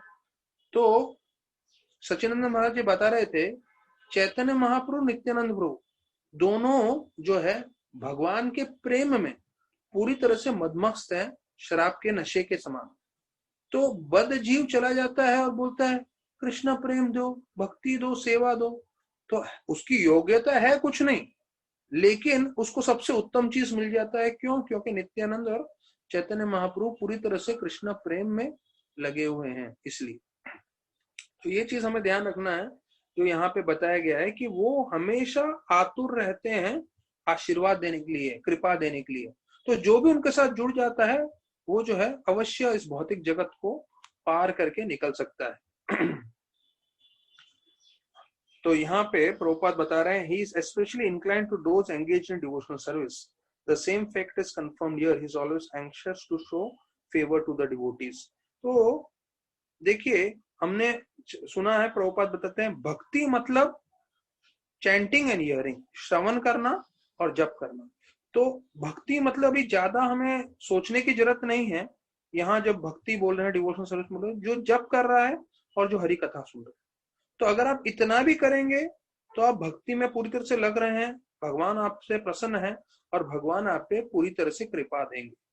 तो इस दुनिया में जैसे बहुत सारे डॉक्टर हैं, बहुत सारे लॉयर हैं, बहुत सारे इंजीनियर हैं, वैसे हमें बहुत सारे भक्त भी चाहिए जो भगवान की कथा बता सकें, जो हियरिंग एंड चैंटिंग करने में लोगों को मदद कर सके, प्रेरणा दे सके, जिससे वो जीवन पर्यंत कर सके ये चीज, जिससे उनपे पूरी तरह से भगवान की कृपा बनी रहे। और अब ये आखिरी श्लोक हम चर्चा कर रहे हैं, और इससे ये जो है पूरा डिस्क्रिप्शन भगवान का जो रूप है उसका इसमें कंप्लीट होगा। कीर्तन्य तीर्थ यशसम पुण्य श्लोका यशास्करम ध्यायेद देवम समग्रं प्रांगम यावन्न चयेत मन। तो यहाँ पे बताया कीर्तन्य तीर्थ यशम, तो वर्थ सिंगिंग इज ग्लोरीज। कीर्तन्य मतलब कीर्तन करना, हाँ, जो है किसके बारे में? कृष्ण भगवान की महिमा के बारे में। तो बताया जाता है क्योंकि भगवान पूर्ण पुरुषोत्तम है, तो उनका महिमा के बारे में जितना भी गाएं उतना कम है, तो हमेशा गाते रहना चाहिए। तो his glories enhance the glory of the devotees. अभी देखिए, जब उनके बारे में गाएंगे भगवान के बारे में, तो भगवान के गुणगान करने से उनके भक्तों का भी गुणगान हो जाता है। तो ये जो है पुण्य श्लोक यशस्करम, मतलब आप भगवान का गुणगान करेंगे तो भक्तों का गुणगान हो जाएगा। और अंतिम में बोल रहे हैं, one should meditate upon all his limbs until the mind becomes fixed. तो इस तरह से जो है भगवान पे हमें ध्यान करना है, क्योंकि जब हम भगवान का गुणगान कर रहे हैं तो भगवान का गुणगान करते हुए हम जो है उनके भक्तों का भी गुणगान कर रहे हैं। तो देखिए, जब आप भक्तों की स्तुति कर रहे हैं तो भागवतम क्या है? पूर्ण पुरुषोत्तम भगवान को जानना, और भागवतम में उनके जो सबसे शुद्ध भक्त हैं उनका वर्णन किया गया है। प्रहलाद महाराज, परीक्षित महाराज, ध्रुव महाराज, अम्बरीश महाराज, गोपी, हाँ, और जितने भी उनके गोपा दोस्त हैं सारे। तो भागवतम मतलब भगवान और भक्त। तो जब आप भगवान की स्तुति कर रहे हैं तो भक्त की स्तुति कर रहे हैं, और जब भक्त की स्तुति कर रहे हैं तो हम भगवान की स्तुति कर रहे हैं। तो ये जो है हम विस्तार पूर्वक इसका तात्पर्य कर लेंगे और उसके ऊपर चर्चा करेंगे। तो अभी के लिए इस पे हम विराम देते हैं। कल 18वें श्लोक के तात्पर्य से हम चर्चा आगे बढ़ाएंगे। तो देखिए, जब जैसे मैंने बताया, जब आप भक्तों की स्तुति कर रहे हैं, भगवान की स्तुति कर रहे हैं, तो हम सब इस्कॉन में इसलिए जुड़े हैं क्योंकि हम प्रभुपाद के संपर्क में हैं, हम प्रभुपाद के तात्पर्य पढ़ रहे हैं। तो प्रभुपाद के बारे में जो हम लीलामृत से सुन रहे हैं, तो जैसे कल हमने सुना गौर मोहन डे ने कैसे शरीर छोड़ा, तो शायद मुझे याद ही नहीं है कि मैंने सुना है कि नहीं ये चीज। हाँ, पढ़ा होगा पर मुझे बिल्कुल याद नहीं है। तो कभी कभी थोड़ा याद रहता है कि हाँ सुनी हुई है बात। पर देखिए कितना महत्वपूर्ण है, कैसे उन्होंने अपने पिताजी को पूछा प्रभुपाद ने कि आपकी कोई इच्छा है क्या, और की जो जो इच्छा है सब पूरी करते हुए, जो है कीर्तन करते हुए, भक्तों को अच्छे से प्रचुर मात्रा में प्रसाद करा के सबको संतुष्ट करके उस रात को उनके पिताजी ने शरीर त्यागा। तो अभी हम आगे प्रभुपाद की कथा पढ़ रहे हैं और सुन रहे हैं। तो ध्यान रखिए, जब हम प्रभुपाद की कथा सुन रहे हैं तो उसमें हम जो है भगवान को भी प्रसन्न करना है। तो अभी 1 महीने का परिक्रमा होता था वृंदावन में। तो उसमें जो है प्रभुपाद जाने की कोशिश करते हैं, उसके बारे में हम पूरा चर्चा करेंगे। पर एक चिट्ठी लिखा भक्तिसिद्धांत ठाकुर ने, ये दिसंबर 1936 का है, कि प्रभुपाद, भक्तिसिद्धांत ठाकुर प्रभुपाद को बोल रहे हैं कि आप अंग्रेजी भाषा में प्रचार करिए और जो चैतन्य महाप्रभु की शिक्षा है वो सब लोगों में आप पहुंचाने की कोशिश करिए। तो प्रभुपाद खुद इसको याद करते हुए बोल रहे हैं। तो अभी जो है कलकत्ता में मिले थे, उसके बाद इतना मुलाकात नहीं हुआ। अभी कहाँ मिलना चाहते थे भक्तिसिद्धांत ठाकुर से? वृंदावन परिक्रमा में। लेकिन वो जा नहीं पा रहे थे क्योंकि प्रयाग फार्मेसी में जो है पूरी तरह से लगे थे। लेकिन उन्होंने पूरी तरह से हिसाब लगा लिया कि कैसे जो है परिक्रमा करते हुए कोशी पहुंचेंगे, और वहां पे 2 दिन का परिक्रमा कोशी में रहेगा, तो मैं वहां पे मिलूंगा जाके। तो 1930 में बाग बाजार बनाया, जो है कलकत्ता में सबसे प्रमुख मंदिर है, और भविष्य में भी आने वाला है, अभी नहीं आया है, पर भविष्य में जब उनके भक्त सब झगड़ा करेंगे तब भक्तिसिद्धांत ठाकुर बोलते हैं, मेरी इच्छा ये हो रही है कि मैं बाग बाजार के पूरे मार्बल निकाल दूं, और क्योंकि सारे भक्त लोग झगड़ा कर रहे थे, मुझे ये कमरा चाहिए, वो कमरा चाहिए।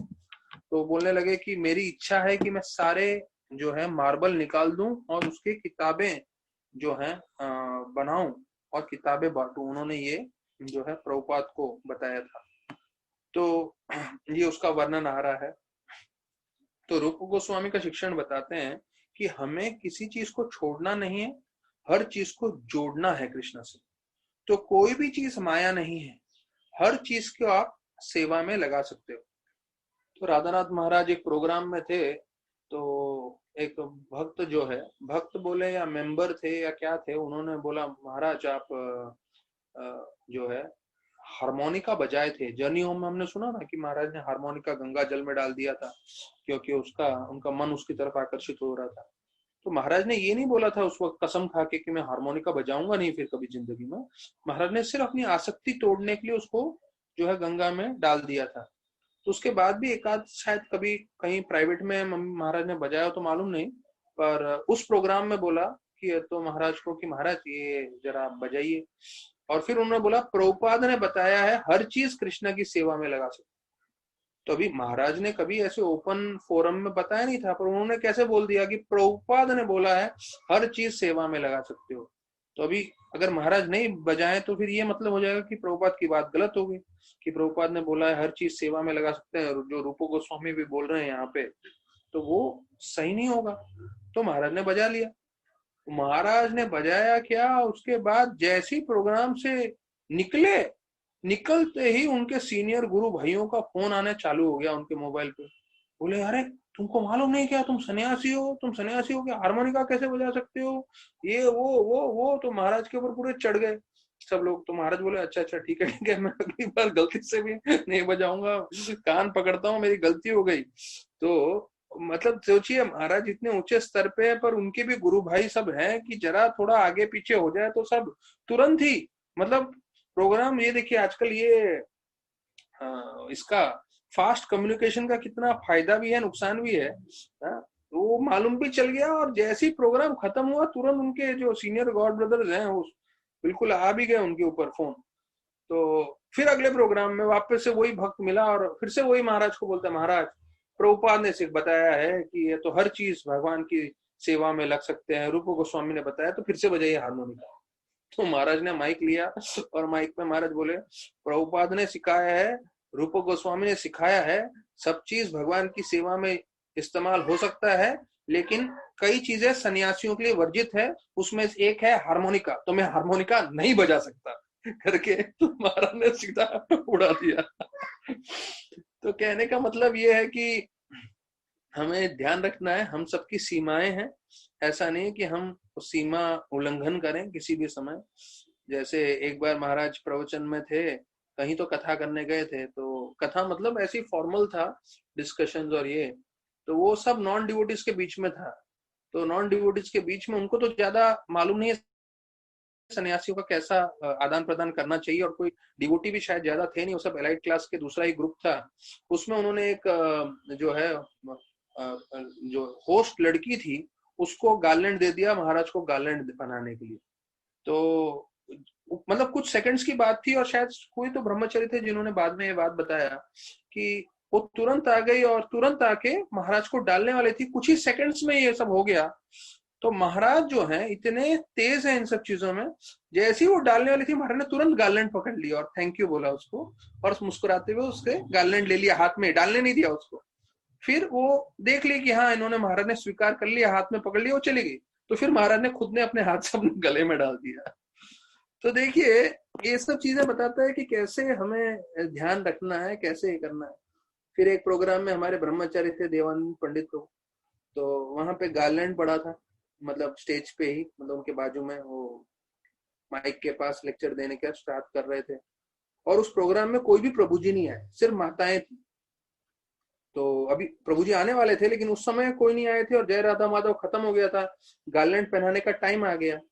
तो अभी सारे माताओं में से जो है, जो मेन 2-3 है जो प्रोग्राम ऑर्गेनाइज कर रहे थे, तो गार्लैंड को देख रही है, प्रभु जी को देख रहे हैं, सैफरन ब्रह्मचारी है, अभी पहना तो सकते नहीं अपने, माताओं को तो मालूम है कि भाई वो तो सैफरन ब्रह्मचारी को पहनाएंगे नहीं, तो पूरा दुविधा का स्टेटस था। तो हमारे ब्रह्मचारी देखिए इतने जो है वो बोलते ना कुशल दिमाग के होते हैं, तो सबके सामने उन्होंने गार्लैंड खुद से अपने हाथ से लिया, अपने गले में डाल दिया और बोला ठीक है कोई बात नहीं, अभी प्रोग्राम चालू करते हैं। तो ऐसे भक्त भी जो है कई बार आदान प्रदान करते हैं। तो भक्तिसिद्धांत ठाकुर बताया जाता है उन्होंने डायरोमा बनाए। अब ये देखिए डायरोमा जो है हमें शायद अभी के काल में हमको डायरोमा बोले तो कुछ ज्यादा उत्साह नहीं लगता, पर अगर आप मणि भवन जाएंगे कभी भी, तो मणि भवन मतलब जहाँ गांधी जी का जहाँ रहते थे, आज भी उनका घर वहां पे मेंटेन करके रखा, रोज इतने विदेशी लोग आते हैं, वहां पे पूरा डायरोमास बनाया हुआ है कि गांधी जी जवाहरलाल नेहरू से मिले, गांधी जी ने ये किया, गांधी जी ने वो किया, गांधी जी ने वो और जो है फास्टिंग किया, तो पूरा डायरोमास है, और इतने सारे विदेशी अभी भी आकर्षित होते हैं उससे। तो ये तो अभी की बात है, पर 100 साल पहले, 100 जो है 100-125 साल पहले की बात है, भक्तिसिद्धांत ठाकुर ने पहला डायरोमा चालू किया, और उससे बताया जाता है हजारों लाखों की संख्या में लोग आकर्षित होके आते थे और प्रचार होता था। तो जैसे मैंने बताया उस समय डायरोमा था, अभी इस समय तो आपको क्या है, वो डिज्नी वर्ल्ड में वो आता ना पूरा ऐसा 3D प्रोजेक्टर वाला लाइट्स और वो सब के साथ, जैसे सीट में बैठते हो सीट पूरा हिलता है, और वो जो है 3D चश्मा पहनना पड़ता है, और सामने वाला ऑब्जेक्ट सीधा आपके चेहरे पे आता है, जो इंडिया में है भी नहीं है, ये सिर्फ डिज्नी वर्ल्ड अमेरिका में है। तो उस लेवल का चीज चाहिए, अभी डायरोमा का जमाना गया। जैसे प्रिंटिंग प्रेस का है वैल्यू है, पर अभी सब इंटरनेट एज है, तो जैसा एज बढ़ते जा रहा है हमें अपना जो है प्रचार का एक लेवल अलग ही स्तर पे लेके जाना पड़ेगा, नहीं तो हम अटक जाएंगे। लेकिन उसके अंदर बेसिक है चैंटिंग एंड हियरिंग, उसका कॉम्प्रोमाइज नहीं है। प्रचार के लिए हमें बहुत कुछ करना पड़ेगा, पर चैंटिंग एंड हियरिंग हमें करना ही है साथ में। तो एक पॉलिटिशियन ने पूछा था भक्तिसिद्धांत ठाकुर को कि आप ये नाडिया प्रकाश जो पत्रिका है वो निकालते हैं, तब उसके जवाब में भक्तिसिद्धांत ठाकुर ने बोला था, कलकत्ता में 6 अखबार आते हैं रोज के, जबकि कलकत्ता एक छोटा सा सिटी है पूरे भारतवर्ष में, और भारत एक कंट्री है पूरे एशिया में या पूरे पृथ्वी में, और ये पृथ्वी एक जो है बोलते ना पूरे ब्रह्मांड में एक प्लेनेट है। और ऐसे कितने ही अनगिनत ब्रह्मांड है, जैसे राय के दाने जो है पूरे बोरी में हो तो कितने राय के दाने होंगे, वैसे उतने ब्रह्मांड है, उतनी पृथ्वी है, उसमें इतना है। तो बोले उसके लिए उनको 6 जो है अखबार लगते हैं। तो मैं तो आध्यात्मिक जगत की बात कर रहा हूँ जो 3/4 है। तो मैं जो है, जैसे ये लोग रोज 6 अखबार दे सकते हैं, वैसे मैं भी जो है आध्यात्मिक जगत के बारे में इतना ज्ञान दे सकता हूँ। बस पढ़ने वाले लोग चाहिए और सुनने वाले लोग चाहिए। तो प्रभुपाद बोलते हैं, मैंने परिक्रमा में दीक्षा नहीं मिला मुझे, लेकिन मैं हमेशा गौड़िया भक्तों के प्रति बहुत आकर्षित था और उनका हमेशा संग करना चाहता था। अब देखिए उनका परिक्रमा कैसा होता था, मैंने जैसे बताया 15-20 हजार, और हम लोग अभी भी 7,000 पे ही हैं नंबर पे। तो वो बोलते हैं कैसे उनका चलता था पूरा, ये उनका एक पूरा टीम रहता था, और वो टीम जो है सुबह सुबह जो है जहां पे सोए थे वहां से पूरा सामान लेके जाते थे, जिसमें आ गया पूरा किचन, पूरे टेंट तंबू, और पूरा जो है सोने के बेडिंग सब, और वो सब जो है गाड़ी वाड़ी में डाल के, जो भी उनके पास था, बैलगाड़ी या जैसे भी बोले, और अगले दिन कहाँ रहने वाले हैं वहां पे पूरा जाके सेट कर देते थे, किचन और सब कुछ। तो वहां पे भोजन भी तैयार रहता था, सोने के प्रबंध भी रहते थे। ऐसे करके 15-20 हजार लोगों का वो जो है यात्रा पूरा ऑर्गेनाइज करते थे। आज भी आप देखें, रमेश बाबा जो है बरसाना के जो मुख्य आचार्य हैं, उसके बारे में राधानाथ महाराज भी जनियों में लिखते हैं। उनके जो है व्रज मंडल परिक्रमा 1 महीने का होता है, तो उसमें भी ऐसे तकरीबन 15-20 हजार से भी ज्यादा लोग आते हैं, और वो भी यही फॉर्मूला इस्तेमाल करते हैं ऐसे करने का। और सब लोग पैदल चलते हुए जाते हैं, और वहां पे प्रवचन कीर्तन प्रसाद सब होता है। लेकिन आप समझिए, उधर ये जो रमेश बाबा है वो 1 रुपया किसी से नहीं लेते, सबके लिए फ्री है। वृंदावन का 84 कोर्स परिक्रमा रहता है, जिसको भी जाने जा सकते हैं, लेकिन थोड़ा तपस्या जैसा रहता है, क्योंकि जो है तंबू में सोना होता है ठंडी के समय में, और गद्दे पे और ऐसा सब रहता है, रजाई देते हैं वो लोग, पर ऐसा ये है। और इसमें भी बताया गया है कि जो स्त्रियां हैं और पुरुष हैं सब अलग अलग रहते थे, भले ही वो विवाहित परिवार ही क्यों ना हो। और रात भर चौकी, जो कई भक्तगण रहते थे वो चौकीदारी करते थे, और पूरा जो है रात भर इतने, क्योंकि तकरीबन 20,000 लोग रहते थे वहां पे। तो मानो ऐसा वर्णन है कि छोटा सा गांव ही बस जाता था वहां पे, और सब लोग देखने भी आते थे। और हर शाम को भक्तिसिद्धांत ठाकुर जो है उधर कथा करते थे। तो सोचिए 20,000 लोग के लिए कथा, जो हमारा 7,000 का इस बार पंडाल देखा था लास्ट ईयर में वृंदावन यात्रा में, तो उसका 3 गुना। तो उतना जो है रोज शाम को भक्तिसिद्धांत ठाकुर का कथा।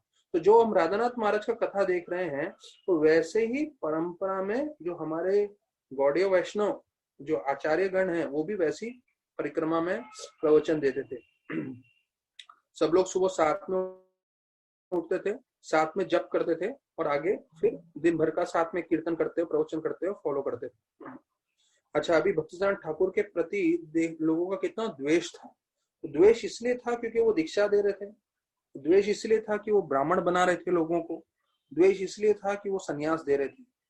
तो जो पैदाइशी ब्राह्मण हैं उनका ये कहना था कि ये आप गलत कर रहे हो, आप किसी को ब्राह्मण नहीं बना सकते।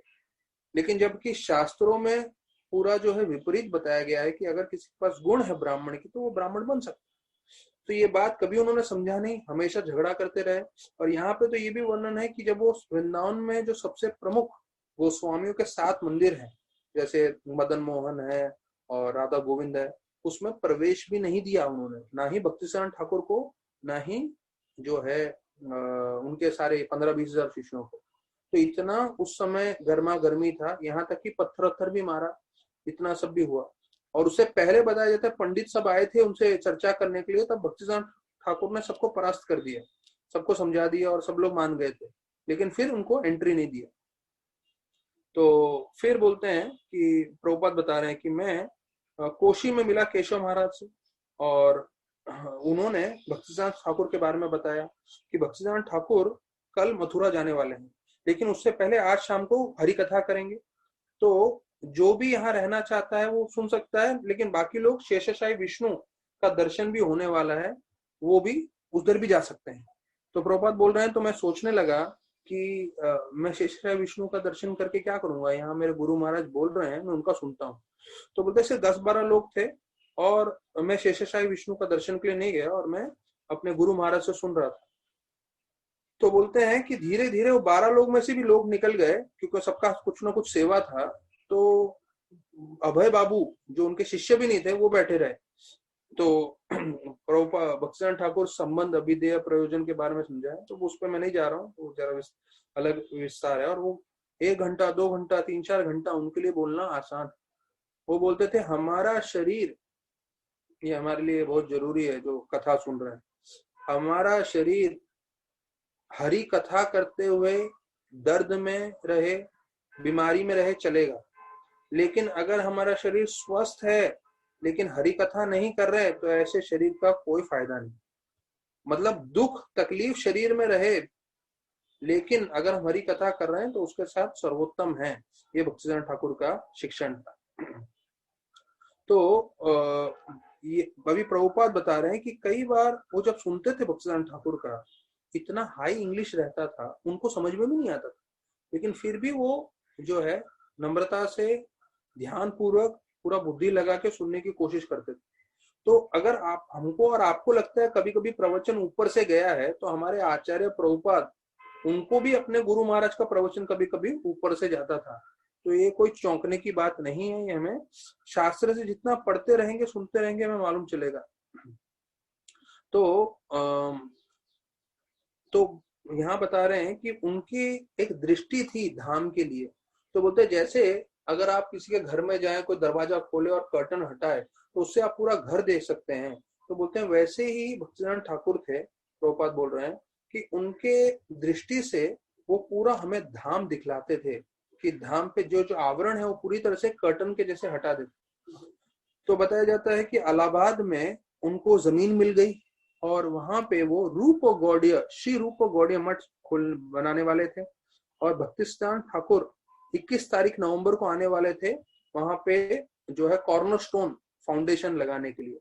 तो वहां पे वो दीक्षा भी देने वाले थे। तो प्रभुपाद दीक्षा चाहते थे। अभय जी ने अपने वाइफ से पूछा, तो वाइफ बोली देखिए मैं अपने हिसाब से भक्ति कर रही हूँ, मैं भगवान को भोग चढ़ा रही हूँ, पर मेरे से ज्यादा उम्मीद मत करिए। तो उनकी इच्छा नहीं थी भक्ति करने की, जो राधा रानी दत्त थी, पर अपने प्रभुपाद जी बहुत स्पष्ट थे कि उनको दीक्षा लेना ही ऐसे शुभ भक्त से। तो जब इलाहाबाद के जो मेन इंचार्ज थे अतुलानंद ब्रह्मचारी, उन्होंने मिलाया।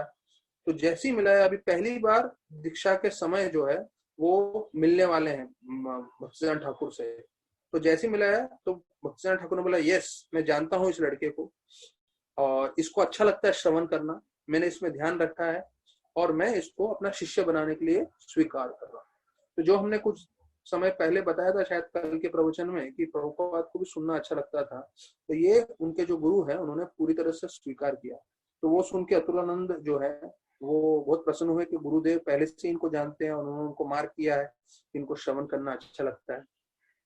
तो सब लोगों को उधर थोड़े चंबित हो गए, चंबित मतलब फिर शॉक्ड हो गए, क्योंकि उनको मालूम नहीं था कि ये जो यंग फार्मासिस्ट है, फार्मासिस्ट मतलब जो दवाइयों में कार्य करते हैं, तो ये भक्तिसिद्धांत ठाकुर उनको जानते हैं करके। और सब लोग जो है थोड़े चौंक गए। तो हमारे यहाँ पे तुलसी विलास प्रभु जो 5 महीने से 6 महीने से हमारा कथा चल रहा है और जपा चल रहा है, उसका कोऑर्डिनेट कर रहे हैं, तो वो भी फार्मासिस्ट हैं। तो हमें उनका भी धन्यवाद करना चाहिए कि उनके कारण हमारा प्रोग्राम इतना सफल हो रहा है, ये हो रहा है। तो अभी प्रभुपाद जो है उनको कृपा मिल रही है भक्तिसिद्धांत ठाकुर से दीक्षा के रूप में, तो उसका जो है चर्चा करेंगे हम कल। तो अभी हम यहीं पे विश्राम देंगे प्रवचन को। बहुत बहुत धन्यवाद सभी भक्तों का। हरे कृष्ण।